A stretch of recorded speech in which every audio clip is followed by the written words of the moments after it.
Hi, my name's Chris White, and my friend Frank Lordy and I are the creators of ZeitgeistChallenge.com, where we offer you cash to prove the claims that Zeitgeist the movie makes about the similarities between Jesus and other gods in the ancient world. So before Frank and I get into analyzing this response video or book commercial from Acharya S, I'd like to offer her a chance to make some money. And that is to go to ZeitgeistChallenge.com and take the Zeitgeist Challenge. After all, if what she says is true, it should be a piece of cake. Now, Frank and I are going to detail the reasons that this video that she just put out is insulting to the intelligence not just of the people that believe what she's saying, but also to the scholars who have repeatedly asked her to produce evidence for the claims that she makes. Over the past several months, there have been many claims on websites and in forums and videos all over the internet that the first part of Zeitgeist has been refuted or debunked. Contrary to these claims, the facts continue to demonstrate otherwise. Note that she never tells us what these facts are. Because of my work's influence on Part 1 of Zeitgeist, a number of the debunking sites have been directed largely at me.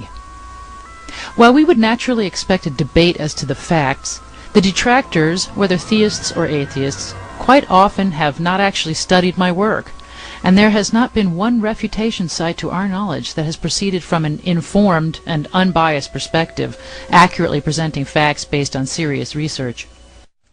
I guess that she just wants us to take her word for it here, that none of the debunker sites use any facts or come from an informed perspective. To the right of this video, in the Details tab, I'm going to list every single debunker site that I can find.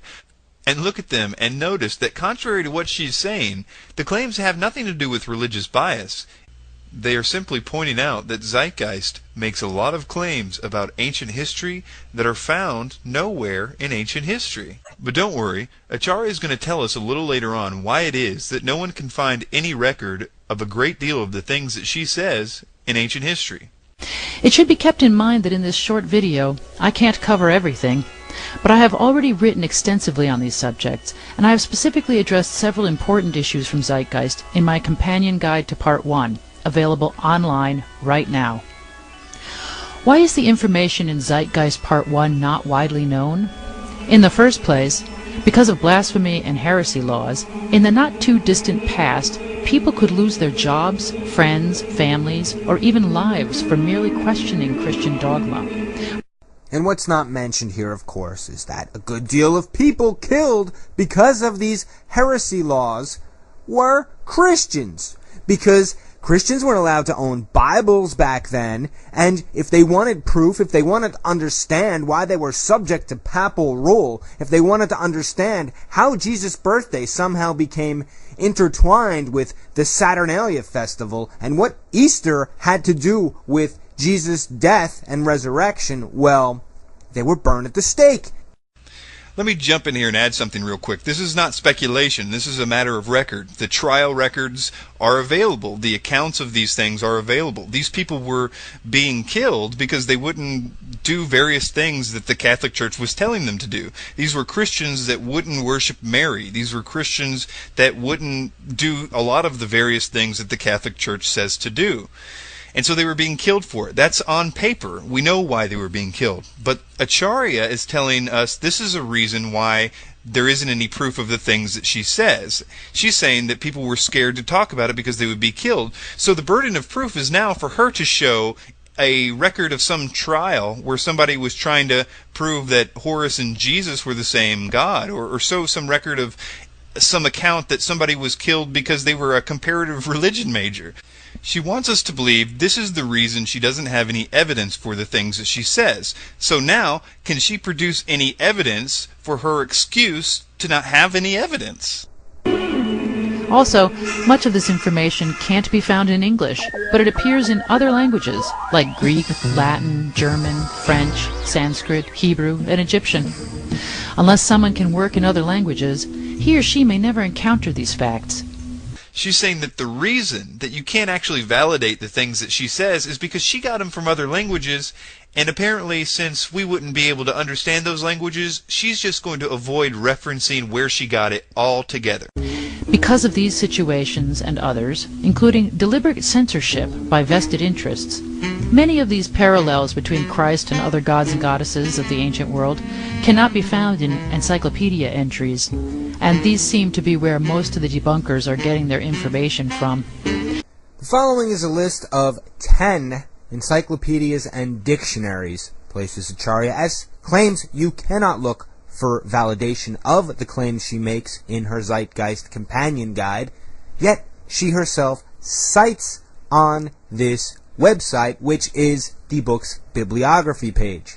As well as from Christian apologists, whose biases are obvious and well known. Funny that Christian biases should be brought up, especially when denoted as well known or obvious. You see, Acharya S's biases are not well known or obvious, yet easily provable. Acharya's bibliography cites Wallace Budge, and cites him about 20 times. Within the Zeitgeist Companion's Guide text, Wallace Budge is cited in footnote form about 40 times. It's 40 citations from one author in only 50 pages. In those 50 pages, we are counting the cover and table of contents. The question is Budge a reliable source? Well, one footnote in the text says the following: I am aware of the debate concerning Dr. Budge's work, a controversy that some have suggested represents a form of rivalry, not uncommon in the academic world or in the world at large.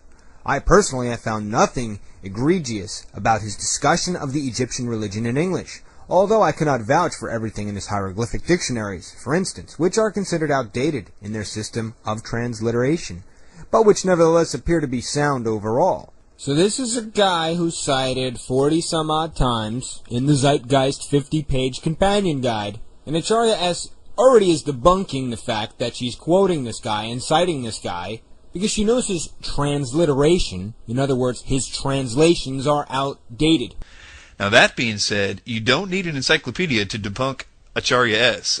All you have to do is read the accounts yourself of the ancient gods, and then read what she says about those ancient accounts, and notice the differences. And you're like, wow, nobody got crucified or resurrected after 3 days in what I just read. I wonder which version you're reading. And reading encyclopedia entries does not make an expert out of anyone. In addition, these days, many scholars are so specialized they don't cover the broad array of subjects involved in this particular field of research. Scholars in past eras were less specialized, and they did in fact make these connections within comparative religion, as my research demonstrates.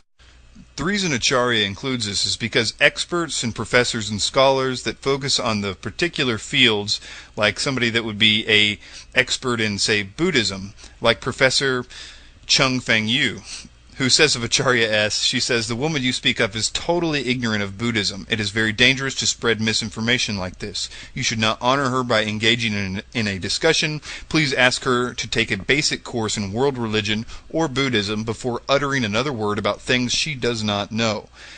The same thing with a professor focusing on Krishna says of Acharya S.'s take on Krishna that it is complete and utter nonsense. I've heard Mithraic scholars say that if Acharya S. knows of Mithraic scriptures, that she needs to report it to the Mithraic foundations and so on. Same thing with Egyptologists. You can't find anybody that says Horus was crucified. But again, Acharya just says the reason that the experts even don't agree with her is because they're not looking at everything as a whole. But you have to ask yourself, how does looking at everything as a whole tell you anything about what the ancient Egyptians said specifically about Horus? They either did or did not say that Horus was crucified. It's just another excuse to explain away why there's no evidence of what she said. Furthermore, some of these parallels between Jesus and the other gods represent mysteries in the ancient world that were not to be divulged to the masses. In fact, people were killed for revealing these secrets, such that these mysteries were not readily recorded.